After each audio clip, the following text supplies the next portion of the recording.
দেখতে দেখতে নভেম্বরের এন্ডে এসে কিন্তু ঠান্ডাটা বেশ পড়েই গেল, তাই না বন্ধুরা? তবে এই ঠান্ডাটাই কিন্তু এনজয় করার জন্য একদম পারফেক্ট। এরপরে মানে ডিসেম্বরে যে ঠান্ডাটা পড়বে সেটা কিন্তু বেশ মারাত্মক। তো সকাল সকাল দেখো কতগুলো কাপড় জামা ধোয়ার ছিল, সব ধুয়ে মেলে দিলাম। আর কিছু কাপড় জামা রয়েছে যেটা ফোল্ড করে আলমারিতে ভরতে হবে। তো চলো ওই কাজটা সেরে নিই। এই কাজটা করার পরে স্নান করব। এখন যদিও বাজছে সকাল 9টা, আজকে বেশ তাড়াতাড়ি স্নানটা সারবো।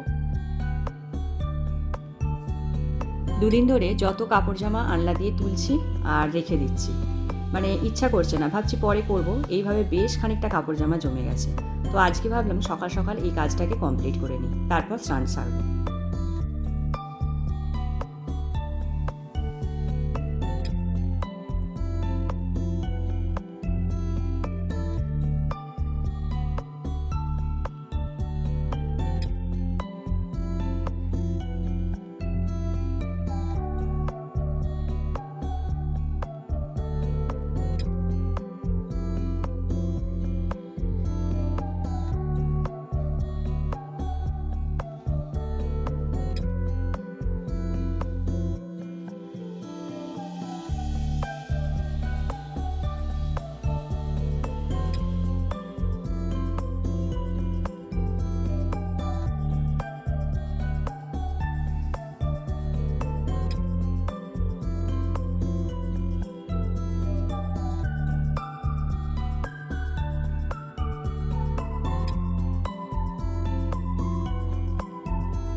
হেই অল, গুড মর্নিং। কেমন আছো বন্ধুরা? আশা করি প্রত্যেকে খুবই ভালো আছো। তো নিরুর ঘরকন্যায় তোমাদের সকলকে জানাই স্বাগত। আজকে আমি যাচ্ছি সোসাইটির মন্দিরে একটু পুজো করতে। সকাল সকালে এরকম দিনটা শুরু হলে সত্যি খুব ভালো লাগে। চেষ্টা করি করা, মন্দিরে যাব, তারপর বাড়ির ঠাকুরের পুজো করব। তো চলো আজকের দিনটা এইভাবে শুরু করছি, সঙ্গে থাকো।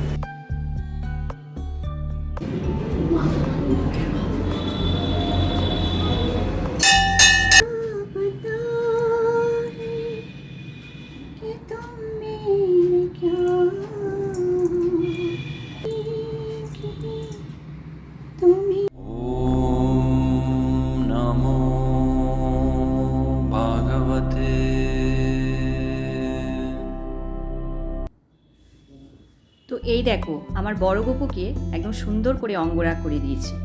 কেমন লাগছে কিন্তু তোমরা কমেন্ট করে জানিও। যদিও খুব ছোট্ট, তবু আমি কাছ থেকে তোমাদেরকে দেখাবার চেষ্টা করছি।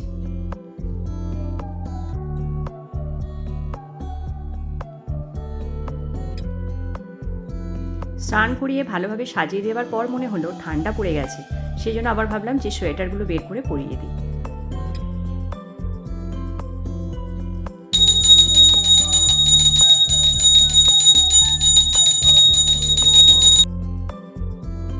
তো পুজো, দু জায়গায় পুজো আমার কমপ্লিট হয়ে গেল। এখন চলো কিচেনে যাই। আজকে অনেকটা বেলা হয়ে গেছে, মানে বাজছে এখন 12:30। তো সেই জন্য ভাবলাম যে আজকে আর সকালের দিকে ভাত খাবো না। এত বেলায় ভাত, তারপর সবজি এসব বানাতে না একটু টাইম চলে যাবে। তো যেই কারণে আজকে আমি ভাবলাম যে লুচি বানাই, আর ওর সঙ্গে একটু সুজি আর ফুলকপি আলুর তরকারি বানাবো। আর এই দিকে দেখো তেলের মধ্যে তেজপাতা আর এলাচটা ভাজার পরে কাজুটা যে ভাজবো সেটা ভুলে গেলাম, মানে তোমাদের সঙ্গে গল্প করতে করতে। তো সুজিটা ঢেলে দিয়েছি। তো যাই হোক, কাজুটা পরেই দিয়ে দেবো, খেতে মনে হয় না খুব একটা খারাপ হবে।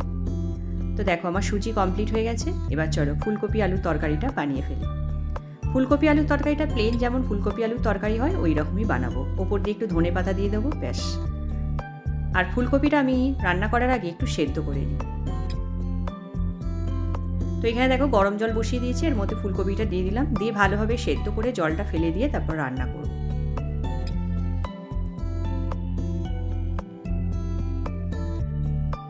তো ফুলকপি আলুর তরকারিটা করতে গিয়ে দেখছি ফ্রিজে একটাও টমেটো নেই।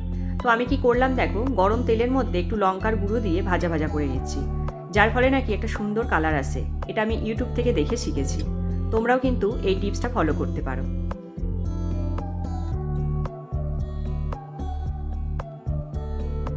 আর মশলার মধ্যে দিলাম একটু টক দই, কাজু বাটা, আদা আর কাঁচা লঙ্কা। তো দেখো কালারটা কিন্তু খারাপ আসেনি। তোমরাও কিন্তু এই টিপসটা ফলো করতে পারো কখনো যদি তোমাদের বাড়িতে টমেটোমের কম হয়।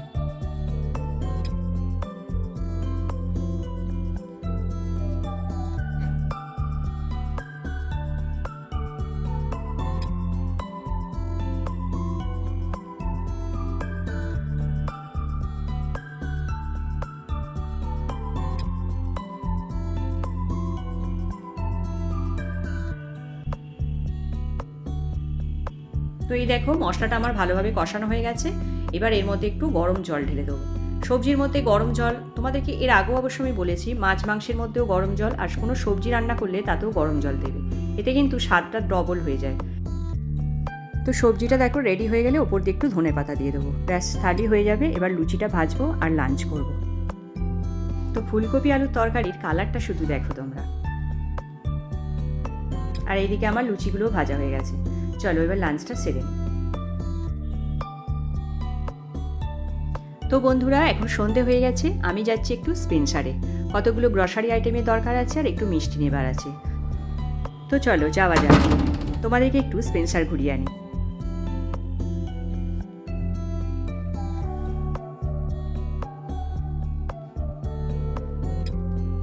ঠান্ডাটা তো বেশ পড়েছে, কিন্তু বাইরে বেরিয়ে দেখছি ঠান্ডাটা একটু বেশিই লাগছে। আমি আবার গরম কিছু কাপড় পরেও আসিনি, তো আবার কে রিটার্ন যাবে, তো এরমভাবেই চলে গেলাম। ঠান্ডাটা কিন্তু ভালোই লাগছিল। তো দেখো বন্ধুরা আমি স্পেন্সারে চলে এসেছি, চলো এবার যা যা দরকার ঝটপট করে সব নিয়ে নিই।